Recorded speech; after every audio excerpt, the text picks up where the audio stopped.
nesses dias tem sido palpável. A glória do Senhor tem invadido aquela igreja e os jovens estão sendo libertos, estão sendo curados, sabe? Existe uma presença tão gloriosa do Espírito Santo e pessoas estão sendo cheias do Espírito. E está sendo tão gostoso, sabe? É muito mais do que som bonito, muito mais do que iluminação, muito mais do que um painel de LED bonito. A glória do Senhor está naquele local e Jesus está sendo engrandecido. Sim, Jesus está. E isso é maravilhoso nessa geração. Acabou agora há pouco o T-Send com o segundo dia e eu quero compartilhar com vocês o resumo do segundo dia. Hoje de manhã, quem ministrou pra gente foi o William Hurt, acho que é assim que fala o nome dele. Eu não conheci aqui na escola, ele que é da Iris Global, e ele pregou sobre Lucas 8, 26, sobre aquele endemoniado que Jesus expulsou uma legião de demônios e depois ele quis seguir Jesus, né? Quando Jesus chega, as trevas vão embora. Ele ministrou e foi exatamente isso, que Jesus chegou, os demônios se prostraram, sabe? As trevas não permanecem. Eu falei isso ontem, né, que não existe conflito entre luz e trevas. Não tem conflito, porque conflito é as trevas lutarem para a luz. Não, mas quando uma luz se acende, as trevas correm. Então, quando Jesus chegou, as trevas estremeceram, elas correram. E foi isso que aconteceu com aquele homem que estava possesso pela legião. E Jesus chega e expulsa aqueles demônios e a população, o povo fica com medo. Jesus, ele causa isso, ele ofende as multidões. Jesus, ele é amor, mas ele também ofende por causa que ele vai tirar as pessoas do comodismo. As pessoas estavam ali acomodadas e não faziam nada, sabe? Tentavam até ajudar aquele homem endemoniado, mas era impossível. Mas quando Jesus chega, ele ofende porque ele libertou aquele homem. Sabe, quem é cheio do Espírito Santo vai, infelizmente, ofender quem está acomodado. E as multidões expulsam Jesus. E Jesus vai embora, Jesus obedece. Não porque ele precisa obedecer, mas é porque ele falou, pô, tá bom, vocês não me querem aqui, eu vou embora. E aquele homem que tinha sido liberto, ele segue Jesus. E ele fala, Jesus, eu quero te seguir, eu quero entrar no barco com você. E Jesus fala assim, não, vá para sua casa, fale o que Deus fez na sua vida. E ele foi. Eu tenho certeza que a família dele foi salva por um homem. Então, o William, ele pregou sobre isso, ele falando assim, que muitas vezes nós queremos ficar com Jesus, acomodados ali. Mas nesses dias é muito mais do que ficar só com Jesus. É ir, é voltar para casa, sabe? É fazer o que tem que ser feito, é ministrar, é pregar, é a gente falar o que Jesus fez na nossa vida. Sabe, Jesus te ama a ponto de te deixar sem conforto. Foi isso que ele falou, Jesus te ama para não te deixar confortável. Jesus não morreu numa cruz para você ficar falando papai, papai, só nos braços dele, sabe? Jesus morreu numa cruz para te libertar e para libertar as pessoas que estão ao seu redor. E ele vai fazer isso através de você. E é isso que ele prega, sabe? Muitas vezes nós queremos ficar confortáveis só com Jesus ali, acompanhando Jesus, mas a gente não quer voltar para casa, sabe? Muitas vezes a gente quer ir para as nações, quer fazer tudo, mas a gente não quer voltar para casa, sabe? E o maior missionário é aquele que volta para sua casa e transforma a sua casa, sabe? Porque é um lugar hostil, as pessoas te conhecem, sabem quem você é, sabem dos seus podres. Então volte para sua casa hoje, saia do comodismo, sabe? Saia do conforto. Sabe, se Jesus te libertou, então liberte. Se Jesus te curou, então cure as pessoas. É isso que ele ministrou, sabe? E eu tenho entendido isso, sabe? A gente sair do comodismo, sair de estar morno. A Bíblia fala, é melhor você estar frio ou quente, mas morno não. Morno não dá, não dá. É melhor você estar para o mundo, estar longe de Cristo do que estar morno, estar com o pé na igreja e ser aquele crente meia boca, que, sabe, as pessoas não podem contar porque sempre se ofende, qualquer coisinha é falta do culto, e, sabe, não dá mais para ser esse crente morno, não dá, sabe? A gente precisa ser um crente cheio do Espírito Santo para ir e libertar, sabe? Eu fui liberto, então eu vou libertar. Eu fui curado, então eu vou curar. Eu vou fazer o que Jesus mandou eu fazer. Eu não vou só entrar no barquinho com Jesus, eu vou voltar para minha casa e vou transformar e vou salvar minha casa. Então foi essa palavra da manhã. E agora à noite, quem pregou foi o Wayne Bird. E ele falou sobre uma curiosidade. Até no final desse vídeo, assista até o final desse vídeo, porque eu vou colocar uma mensagem que ele ministrou sobre a igreja, profetizando sobre o Brasil. Vou colocar no final desse vídeo. Uma curiosidade, ele falou que o Morumbi, eles estavam em dúvida, né, entre o Morumbi e o Allianz Parque. Tinha os dois estádios, então eles falaram assim, vamos pegar o Allianz Parque, porque é um estádio menor, e talvez a gente consiga lotar ele com mais facilidade. E eles oraram, o Espírito Santo falou assim, não é sobre Intercende, é sobre o Brasil. O Brasil é a hora do Brasil. Então eles falaram assim, vamos pegar o estádio maior, vamos pegar o Morumbi. Então eles foram com fé e alugaram o Morumbi. Então eles anunciaram, falaram, vamos abrir as inscrições para o Morumbi. E as inscrições bateram recorde.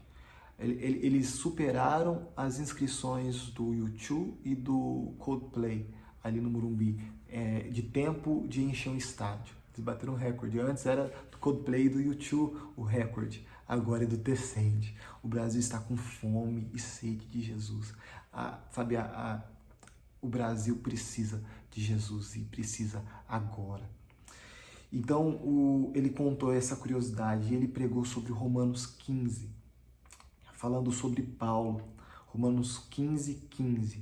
E ele fala que Paulo foi um catalisador da sua época e ele sabia da sua salvação, ele tinha certeza da sua salvação.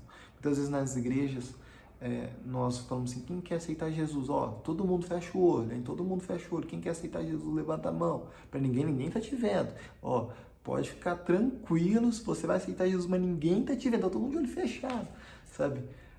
A gente tem que parar com isso, porque a salvação, Jesus foi colocado no madeiro lá no alto, para todo mundo ver. A salvação é para todos verem. Todos precisam ver que você é salvo, que Jesus está na sua vida. Sim, que Jesus te libertou, que Jesus te curou, que Jesus te sarou. Sabe, a salvação, ela tem que estar escancarada na tua vida. Ela não pode ser assim, sabe, com uma mãozinha levantada. Não, sabe.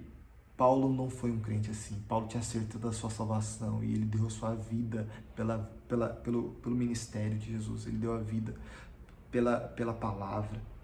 Sabe, a salvação é uma coisa que se deve se engajar. E ele fala que Paulo, ele foi açoitado. Desculpa, caiu no meu livrinho. Paulo foi açoitado, Paulo foi preso, Paulo foi navegar e afundou 3 vezes. E não por isso ele abandonou o evangelho, pelo contrário, ele foi com mais intensidade, cada vez mais e mais e mais e mais.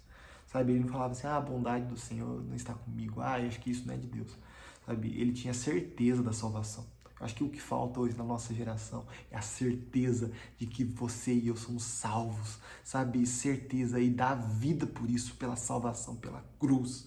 E Paulo fez isso, sabe, ele não ficou colocando em xeque mate e falando assim, duvidando da salvação e da bondade do Senhor. Não, ele não fez isso. E ele finaliza em Romanos 15:19, falando que o DNA de um catalisador da salvação são sinais e prodígios. E ele fala que Paulo ele percorreu várias cidades e os sinais e prodígios, sinais e maravilhas acompanhavam ele. Sabe, os sinais têm que acompanhar aqueles que têm certeza da salvação. Se você tem certeza da sua salvação, os sinais e maravilhas vão acompanhar a sua vida. Volte a orar pelos enfermos, volte a orar pelas pessoas necessitadas, volte a ver sinais e maravilhas, sabe? Porque um homem, Paulo, ele mudou toda uma nação, na verdade várias nações. Paulo visitou vários países e ele colocou de cabeça para baixo esses países. Um homem fez tudo isso porque ele tinha certeza de quem era Jesus. Ele tinha certeza da salvação. Lembra ontem que eu falei sobre ter a palavra e ter a ferramenta na mão? Se você não assistiu o vídeo de ontem, clica aqui em cima, que da aula 1, que eu falo um pouco sobre a palavra e a ferramenta, sabe? Sobre a espada e a ferramenta. Paulo tinha muito bem a palavra com ele e ele tinha muito bem a ferramenta, ele tinha as maravilhas com ele. Ele tinha essas duas coisas e ele transformou nações. E chegou a nossa hora, sabe? Chegou a nossa hora, Brasil, de a gente voltar primeiro para nossas casas, ir para o Nordeste, ir para a África, ir para a Europa, para a Ásia, para todas as nações. Sim, nós somos um país com muitos privilégios. Graças a Deus nós temos muitos privilégios. E um deles é poder falar de Jesus, é poder clamar, poder cantar, poder ter grandes eventos como esse, sem ser perseguido, sem ser morto. Eu acho que por isso muitas vezes nós nos acomodamos, mas agora o Brasil despertou. O Brasil é outro, sabe? Em todos os sentidos, desde a política, todos os sentidos. Deus está mudando essa nação e o Brasil tem se despertado. E agora no dia 8, a gente vai fazer um ajuntamento dessas pessoas que querem mudar, que querem transformar essa nação. E sim, eles gritavam toda hora, sim, chegou a hora, Brasil, é a nossa hora de ir. Sim, chegou. Fique agora com a palavra final ministrada. Eu vou postar agora para você acompanhar a ministração do Annie Burden. Deus te abençoe. Amanhã eu vou postar o resumo do terceiro dia do The Saints School. Um abraço, vou dormir porque já está tarde. Abraço. Paul's prayer. E uma geração inteira vai começar a orar a oração de Paulo. God, Deus, hinder me me impeça from safe Christianity. do evangelho seguro.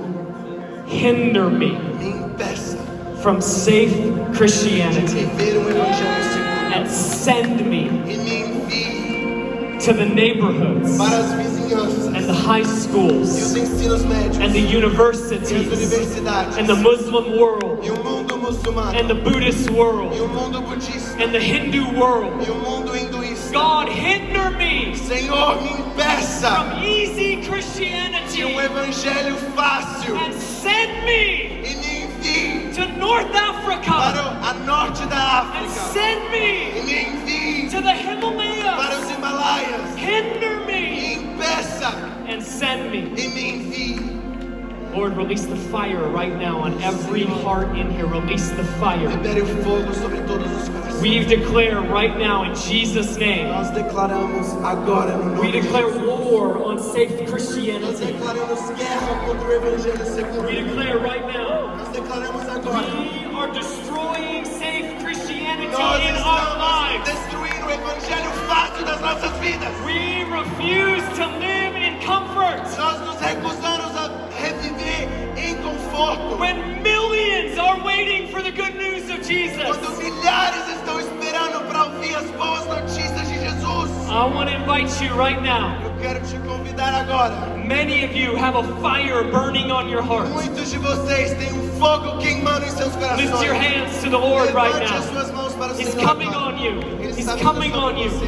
with Ele está fresh vindo sobre fire tonight. Com fogo. Some of you are seeing pictures right now Alguns de vocês estão vendo of nations. fotos de lugares, Some of de you are nações. hearing right now Alguns de vocês estão escutando agora. cities that God is calling you to. Cidades que o Senhor está te chamando Some of para you are ir. seeing faces right now. Alguns de vocês estão vendo faces And you agora. know they are in Africa. E vocês sabem que essas faces estão na África. God, release the fire right now, the Great Deus, Commission. derrame o fogo agora Release na the grande fire in comissão. Jesus' name. Sweep across Libere this room. fogo que venha sobre toda essa sala. Sweep across this Que room. venha sobre toda essa sala. Burn up every last shred of safe Christianity. Queime todo o último pedaço de um evangelho seguro. Declare this with me right now. Declare isso comigo agora. God, Deus, hinder me me impeça